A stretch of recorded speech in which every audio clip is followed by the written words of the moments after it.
put on this hat now. I'm just kidding. No, there ain't nothing like that.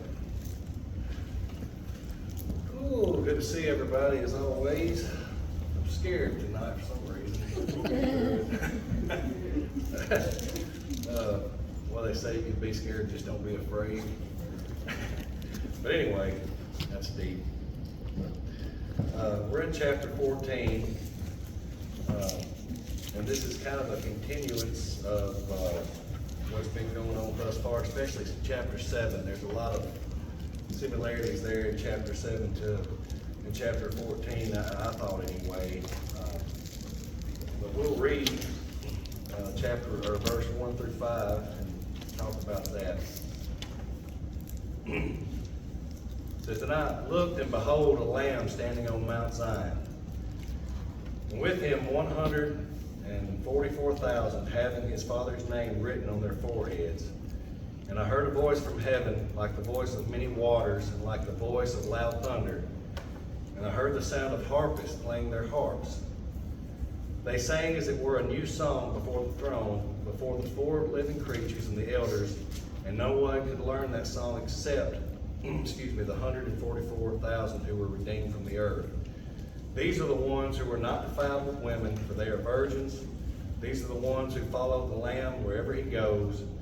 These were redeemed from among men, being first fruits to God and to the Lamb. And in their mouth was found no deceit, for they are without fault before the throne of God."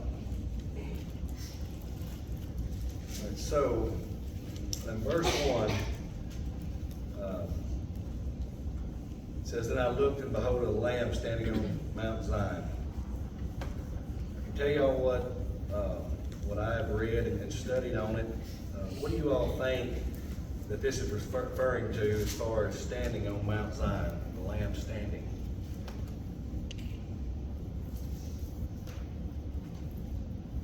In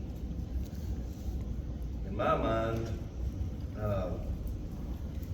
this is symbolic of Christ saying he's standing on Mount Zion, but not physically on this earth, but still in heaven. He's seen a vision in heaven of him standing. Heaven is referred to Mount Zion. I think it's in Hebrews 12 and verse 22. I'll go back there and read that.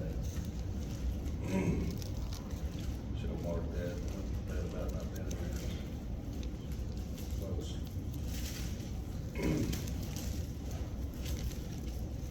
So in Hebrews 12 and 22 it says, "But you have come to Mount Zion and to the city of the living God, the heavenly Jerusalem, to an innumerable company of angels, to the general assembly and church of the firstborn who are registered in heaven, to God the judge of all, to the spirits of just men made perfect, to Jesus the mediator of the new covenant, and to the blood of sprinkling that speaks better things than that of Abel." So here in Hebrews 12 and 22, it's talking about Mount Zion is in a heavenly spiritual sense. Something I kind of looked over, and what are you all's thoughts on that? Because you all know that I don't want to say anything wrong up here.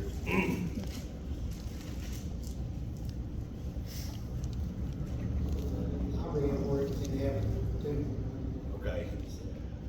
I just thought of the song "Marching to Zion." Right. Yeah, I did. Kind of did too when I looked over that. And basically, in my mind, after that it says, "And with him 144,000." We heard of the 144,000 in chapter 7. We discussed all that about it being the, most think it's the 12 tribes of Israel. Also, I was thinking about, first off, this is sort of a victorious chapter. We went through all these things, and this is basically victory, which is why I chose some songs that had victory in it tonight, over Satan.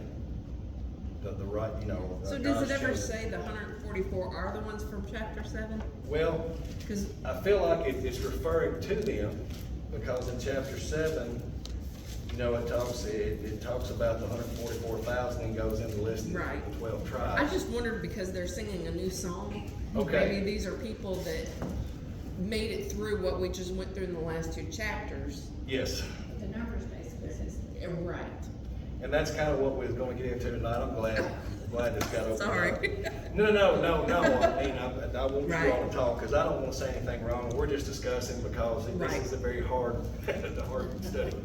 I thought we were told earlier that, the mark of God would be on these folks in Yes. heaven, on earth, and the angels would know not to harm them. Right. And so this is telling me here that I think these 144,000 are a new group of people that came from the earth. Well, I do too, but it's somehow, and you know, and like I said, we'll get into that, but it's the similarities there, but I feel like that too. I feel like this 144,000 through Christ are blameless. Right. They're pure. And I think as we read on in 1 through 5, talking about them being, virgins symbolizes purity. Were they perfect while they're on earth? I don't think so, because no one was except for Christ. But through Christ, and maybe all of them were martyred. I don't know. They died in Christ. But through Christ, they are made perfect, and just like us, for an example. But we'll go into some more study on that, because I'm unsure, and I would just all of us study together. That's what this is for, on some of it. But So we're saying these are new people? We're saying these are. well, I'm not. That's where I'm confused on it. I think they're different. On it as we go. Because they weren't defiled. They were, I just wonder, like the 12 tribes, were these some of the first Jewish people? And I'm asking here. yeah, because We're it talking. says it's first fruits. That's right. Okay. Talks about the first fruits. Are these some of the first Jewish people on this earth that accepted Christ, were martyred for him? Could it be that these, and I'm asking questions here when it talks about them in chapter 7, is it the same? Yeah. But they're coming from those God's chosen people. Now, it's just the food for thought there. I Why did don't we know. stick with the 144,000? I'm sorry. And why did we stick with the 144,000 new people? I don't know. We've No, talked. I'm just asking. I know. Me too. Me It's too. And we- 12,000 from each tribe, but what does the 12,000? These aren't tribes, these are new people. I know, but they're, yeah. I believe in the other chapter, the 144,000 were from the old dispensation under the law. Okay. And these are new ones under So, the law okay. of Christ. Man, this is stuff. I don't either, and that's why I'm so glad y'all were talking about it.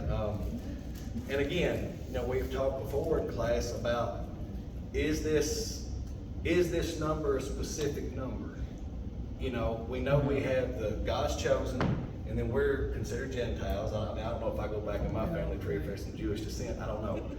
But Christ went to everyone, not just, we all know this, not just the chosen ones of Israel, but to the Gentile, to every nation, every tongue, everything. So everybody that will accept. So I wish With all that said, Hondo, we were told earlier that, nothing will start unless those 144,000 Jews who have seen the light are up in heaven. I mean, he's given a pegging order that, when they're here, then we'll start the show. And, In my mind, that's his group of people.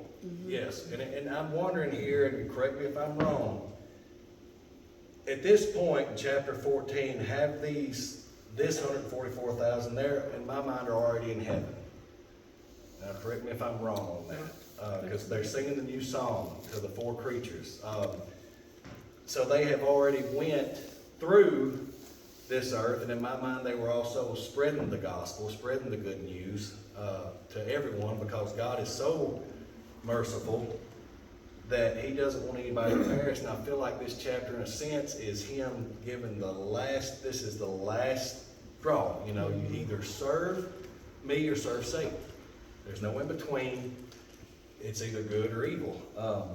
So anyway, I could ramble on and on, but it's, to me, this first part is sort of it's a victorious, that 144,000 they did what they were to do. Now they're in heaven, and, you know, y'all correct me if I'm wrong on that. Well, it says no one could learn the song except the 100. Except them.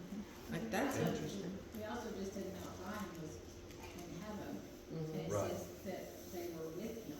Mm-hmm. Right. They saw him on Mount, so they'd have to be. Right, and that's the way I studied and read some different things.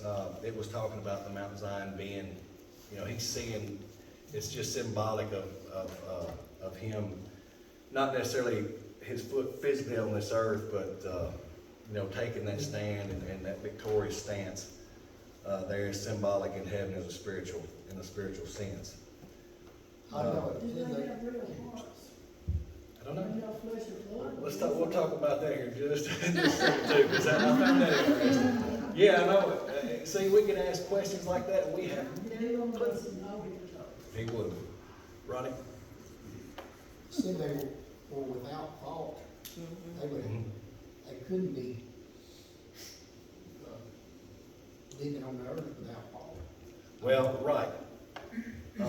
While they were here on this earth, of course they did, but through Christ, they followed the Lamb. They were in heaven if they were without fault. Right. And you know, we can say that someone is blameless today in a sense of someone, you know, if something happens, unless someone wants to falsely accuse them of something. You know, there are people out here that, you know, they just have hearts of gold, pure, but they still sin. I mean, we know that, but anyway, that's, but you're right. But no, What about the first fruits? Is that would that mean that was that first group? And see, that's. then you have more to come? Right, that's what I don't fully understand, but I just, in my mind, I feel like it was some of the Jewish folks, for some of the first fruits that accepted Jesus Christ. Now, I could be wrong on that. I don't know. I don't know 100% on that. But, in my mind, it makes sense. But again, I don't know. I wish it was easy. You know, they say you're supposed to, if you don't know, but I'll find out. But it's not that simple with this. You have to study. But you know, I know a couple of the things I have read, that this second 144,000 could possibly be men and women who were believers in Christ on earth. And it, you know, And, I it mean, the could first be. 144 were all Jewish men, and the second group of Christians, and the early Christians were called virgins because they didn't partake in any of the worldly delights. Mhm. And so there was a theory that it could be men and women. Right. Yes, I mean, When you think the women could learn the new song and the men couldn't, so the men could learn it. Get real deep now. I love it though, the laughter. That behavior. Now, this is all good. I appreciate y'all speaking up on it, because if not, I would really be lost as last year's Easter egg. But going, in verse 2, you know, Miss Chloe brought that up, the harps. It says, and I heard a voice from heaven like the voice of many waters. Let's stop there. Many waters. We all know what water can do. I mean, we had the flood, of course, it wiped everything out. But I grew up beside a creek, and that little creek, you know, places this deep, I've seen it wash logs and big boulders. And the noise of that when it would get up, I mean, you know, it wasn't just deafening, but you imagine many of those waters. This is, to me, God's omnipotent power, his voice. And it says, and like the voice of loud thunder. So I'm thinking, is all this going on at one time? You know, we've all been through thunderstorms. We know what that's like. It's when it's really right above you. It'll just make you jump, send chills up and down your spine. So all of this is an attention getter, as they say. It's kind of like me that morning. I got too close to that microphone when the lady over here grabbed the keys. Did not mean to do that. But But then that would have been much worse than that, and I still feel bad about that. I won't do that again.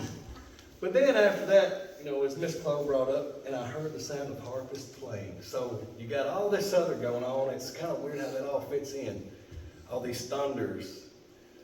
But I also wonder, is it because of that victory in heaven? It's just showing that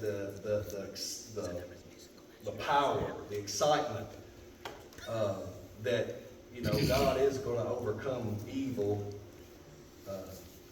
in the end. So anyway, I thought that interesting. When you brought that up, it made me think of that. But you know, we've talked about beautiful singings. I love to sing. I love music. I always have. Could you imagine with that many people singing? We don't know what, you know, but how beautiful. Because there's always power in numbers. Even here, you know, when we've had singings, then really had a lot of people come. It's just, you know, chill bumps at every song you sing, you know, so. And it says they sang it as it were a new song before the throne, before the four living creatures and the elders, and no one could learn that song except the 144,000 who were redeemed from the earth. It's a unique song to them. You know, I could write a song in my mind, and it could be between me and God, and I don't necessarily have to sing it to anybody, or it could be a prayer. But it was unique to them, you know.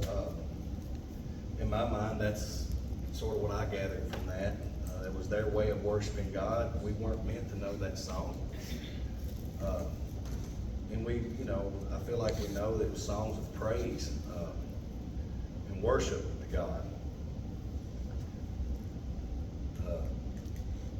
And you know, I don't know in verse 4 whether, you know, we spoke some on this.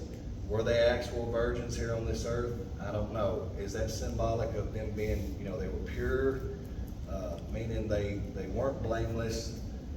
And, you know, it says these are the ones who follow the Lamb wherever he goes, kind of like the disciples, you know, and they followed Jesus. They sacrificed.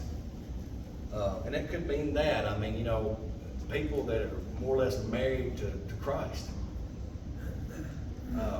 If you're 100%, it doesn't mean we can't have marriage here on this earth, but the ones that do sacrifice those joys of life that God's given us and are married totally to Christ, even though you're not going to be perfect, you're going to be, you know, you're going to be closer than a lot if you're sacrificing every physical pleasure on this earth for Jesus Christ. And I'm talking, you know, a fancy meal or a home, a fancy, you know, the comforts of this world. Anybody have anything to add to that? Raising a family takes a lot of your time. It does. And these people didn't have time for that. No, and then I think it's, I don't know if it's in Timothy, I wish I'd looked it up, or Thessalonians, where Paul talks about it's good not to marry. I'd have to look that up. Some of y'all might know the chapter and verse. To my shame, I could look it up, but I'm not taking time. But you know, but if you can't, then you should.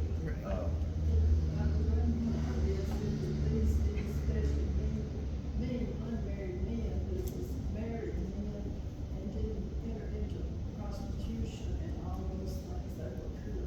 Right. There you go. So It could be. I read different things too on it, but yeah, in the end though, I feel like we know that this 144,000 were definitely pure. They were with Christ. They believed. They were followers of Christ. And again, we just talked about from among men being the first fruits to God into the land. I'm not 100% sure. You know, I don't know. We know that there was a lot of Jewish people when Jesus was here on this earth that converted, that you know, believed that Christ was who he was, that he come to this earth. And we also know there was a lot that did not accept Christ. So, and the rest of it's just talking about they were without fault before the throne of God, and their mouth was found no deceit. So they were just they're good. Christ-like followers of Christ. Now, They're kind of like they're like all the apostles were. right. You know, every time we talk about that, I can't imagine, you know, and first off, I know I'm scared to death. If, you know, none of us should put too much faith in our jobs or this or that, but I can't imagine, like, hey, Hondo, quit your job, go over here, and just don't worry about it. That takes a lot of faith. You know, Abraham did as God told him. When Christ said, follow me, they didn't hesitate. They dropped it all. They didn't worry about anything else, but simply following Christ.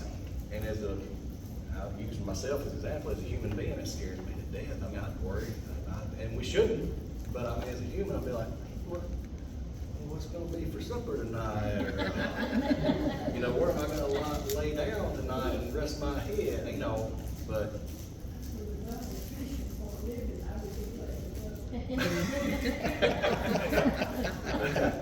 enough. Some people might not though, Mr. I don't know, but, what they were doing was probably pretty hard work, I don't know. I can guarantee it, of pulling those nets up, but, so I don't know, they definitely in my mind were married to Christ, in a sense. And we should be too, even though we do, God gives us, you know, our abilities to work here on this earth. First and foremost is God and family, but God first.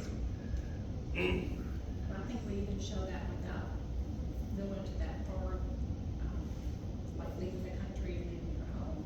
I think you show that in your everyday life by willingness to study and be at worship and, you know, do the That's true. things that are needed here, for our church family here. I think you can show that just as good here as you can being drastic. Mhm. That's what I tell Gary, because I don't want him to say we're going to something. I think you're right, Okay, so too. that's my motto, but I Right. said, but we're needed here, not over there. Well, I say that all the time, and I'm not saying there's a thing wrong with, you know, these ministries that go out but you know, there is a whole lot right here. Now, I'm not saying there's anything wrong with it, there's not anything wrong with it, but, I mean, it doesn't take, it's not hard to find. But could you ever finish teaching all the people around here? Probably not. Probably Or not. doing good, or whatever's taking you to that different place. But I think that's just my thought, because I don't hear it. Right. Well, I got you. But I mean, I feel like you're right with what you're saying. I mean, God knows our hearts, you know, on it. So, but anyway, let's get into these angels now. 6 through, well, I'm never gonna go to the eye doctor. 13. Whew, guess I'll read through it. I think I have time, I'll read faster. Then I saw another angel flying in the midst of heaven, having the everlasting gospel to preach to those who dwell on the earth, to every nation, tribe, tongue, and people, saying with a loud voice, Fear God, and give glory to him, for the hour of his judgment has come, and worship him who made heaven and earth, the sea, and springs of water. Stop right there for a second. God is so merciful toward humanity. We know he hates sin. And if it hadn't been for Christ, we would be completely separated from God because of sin. But y'all correct me if I'm wrong. To me, this is that last plea that anybody that has not named Jesus' name, this is the time to do it. He's giving them 3 chances. Right. 3 angels. And so it just shows how patient and loving God is to us. You know, it just, we're not deserving of it, but yet he gave us that free gift. And through Satan, a lot of the people that are living here today on this earth and in the past that have lived on this earth, they will not accept it. And I feel like a lot of them maybe have multiple chances to, but they just cannot give up the other. So that's what I got out of that first angel. Anybody else have? One of the things I read was, that everybody would be going through so much persecution and at this time that they would not be able to spread this message. So this angel, and it also proves that everybody will get a chance to hear the message. Yes, sir. I read where people wonder why, and I've asked this question myself, what do people do that never hear the message? You know, I mean, this was actually one of the, kind of answered that question. It said, this proves that everyone, that God will make sure everybody gets an opportunity to hear his message. Yes, sir. You know, it's funny, I thought that same thing, you know, or other people, but, I mean, I feel like God does give us our chance, and some people multiple times, and you know, we could get on a whole another subject, or, you know, discussion on that. But yes, but I mean, you know, God is very, like, again, very merciful to us. In verse 8 it says, and another angel followed, saying, Babylon is fallen, that great city, because she has made all nations drink of the wine of the wrath of her fornication. So now we're talking about that, I'll say Satan has fallen, more or less here. The second angel is basically saying we're again victorious. We've done it. So what are y'all's thoughts on that angel?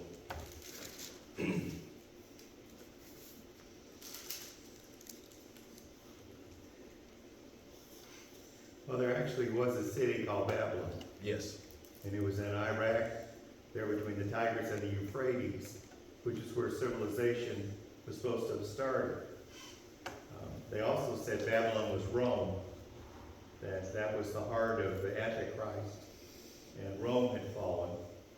Then they also say Babylon was a political party like the Hezbollah and the Hamas, that it was just a satanistic type party for the world. Mm-hmm. And so I personally think it's Rome. Yeah, and I had read something today, about, you know, and that Babylon, also the Tower of Babel, was also in that same region where, you know, all the nations come together, and they wanted to basically defy God and say, we're not dispersing like you told us. We're going to build this temple or monument, more or less to themselves. But that, I guess that's why I just said Satan, because we know that.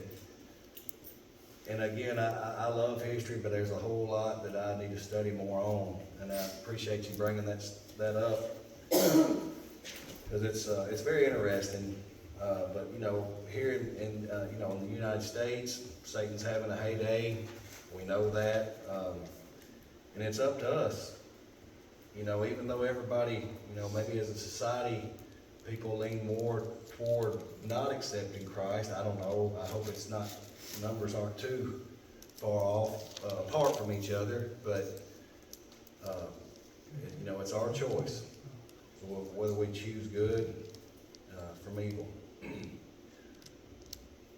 it says, then a third angel followed them, saying with a loud voice, if anyone worships the beast in his image and receives his mark on his forehead or on his hand, he himself shall also drink of the wine of the wrath of God, which is poured out full strength into the cup of his indignation.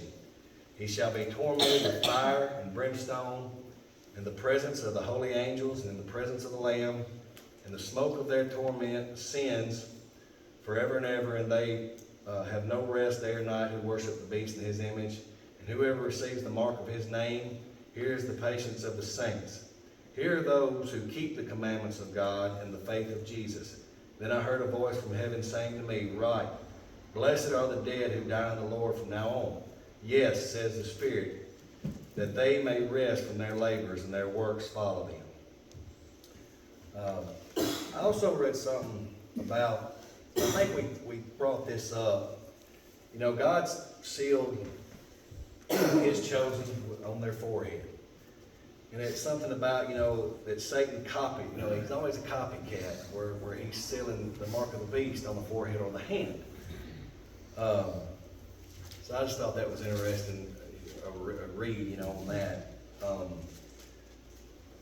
That Satan does copy, in a sense, it's sort of, I don't know, like a mockery, I guess you could say. Anybody got anything on what we just read there about the third angel? That's pretty self-explanatory. If you don't follow Christ, you're going to be damned. You're damnation. Well, the first angel kind of gave the gospel. The Right. second one said, okay, Babylon has fallen, let's go. And the third one is like, if you've chosen Satan, you're on your own.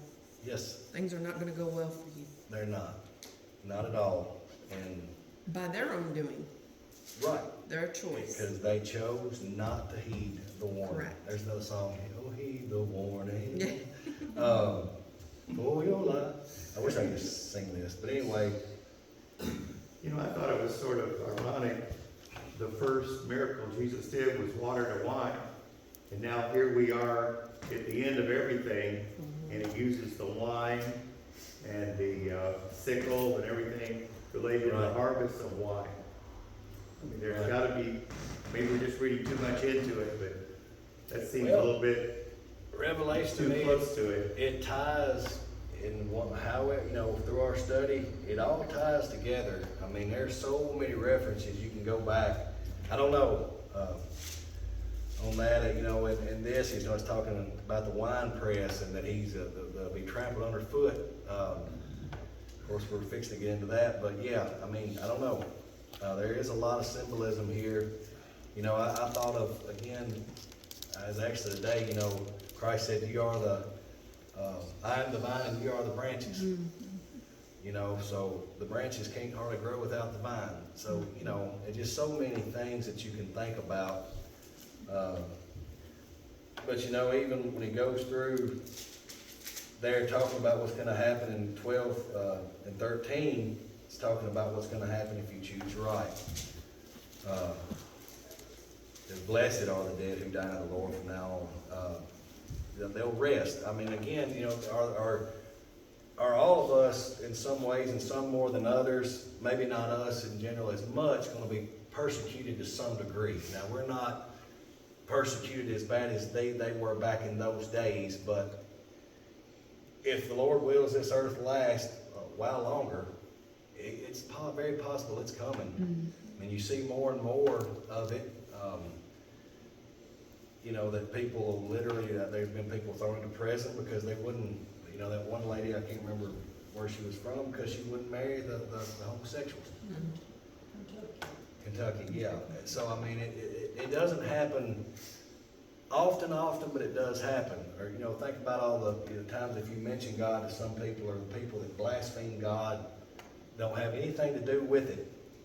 They may not necessarily be persecuting you. If you open your mouth, they probably will. But it hurts a believer to hear those things.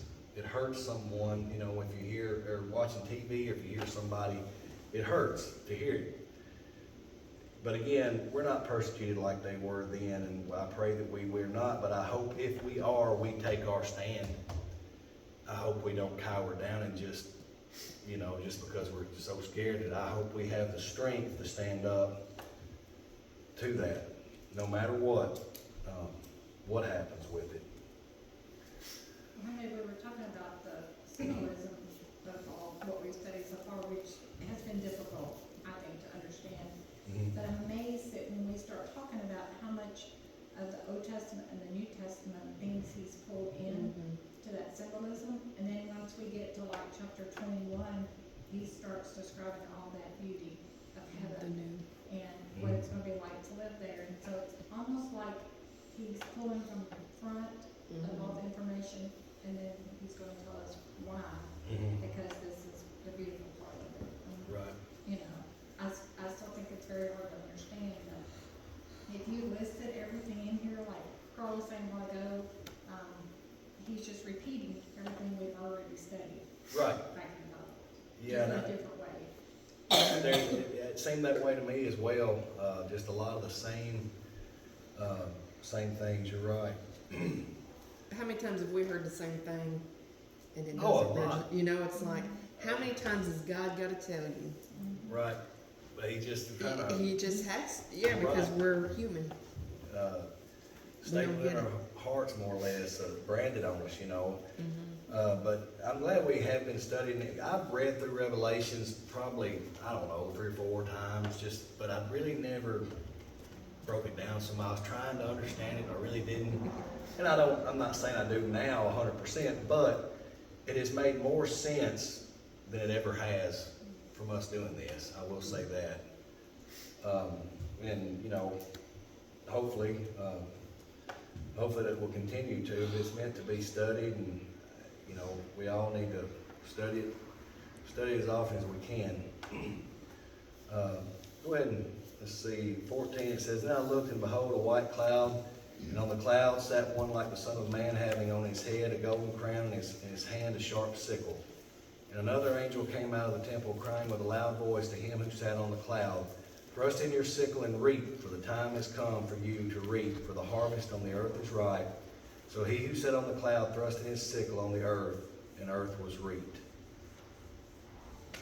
My question to you all on this, is this the reaping of the righteous? Yes, That's kind of what I feel like as well. the next one is the wicked. Yes. And I feel like that, you know, and another question I sort of have where it says, "And on the cloud sat one like the Son of Man." Is this Jesus? Or is this referring, you know, it says having on his head a golden crown. So I feel like that's symbolic of the King of Kings. Is it saying like the Son of Man in the sense that he was here on this earth as a human being? And I'm asking a question here. That kind of threw me a little bit. Right. But then when it says like, and I feel like it's Christ, it's symbolic of Christ here, but I'm not 100%. You know, he's on the white cloud, which led me to believe this was the righteous, is white, it symbolizes purity. He sat on the cloud. So anyway, and I know we could study that way more, not trying to rush up. Time is getting away, but then this is he's reaping, and this is more or less the end, his judgment, and he's pulling the righteous out of this earth. And then 17 through 20 says, "Then another angel came out of the temple which is in heaven, he also having a sharp sickle. And another angel came out from the altar who had power over fire, and he cried with a loud cry to him who had the sharp sickle, saying, 'Thrust in your sharp sickle and gather the clusters of the vine of the earth, for her grapes are fully ripe.' So the angel thrust his sickle into the earth and gathered the vine of the earth, and threw it into the great winepress of the wrath of God. And the winepress was trampled outside the city, and blood came out of the winepress of the horses' bridles for 1,600 furlongs."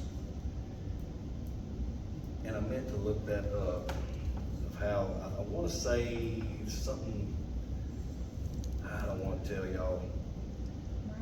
According to what I read, the blood's gonna be as high as a horse's bridle, and it's gonna be 200 miles in length.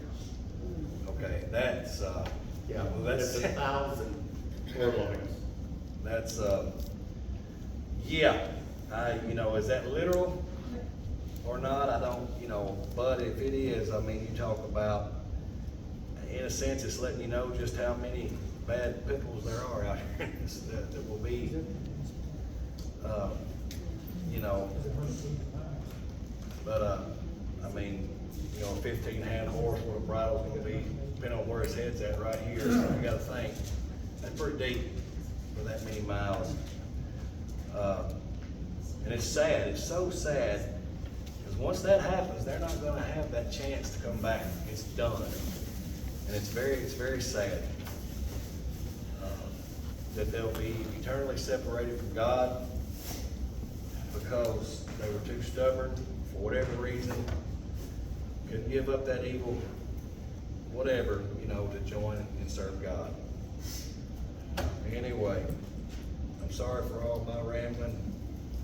Appreciate y'all's comments very much. Wish I had all the answers, but I do not. And I pray that Brother Gary will be back here next Wednesday night.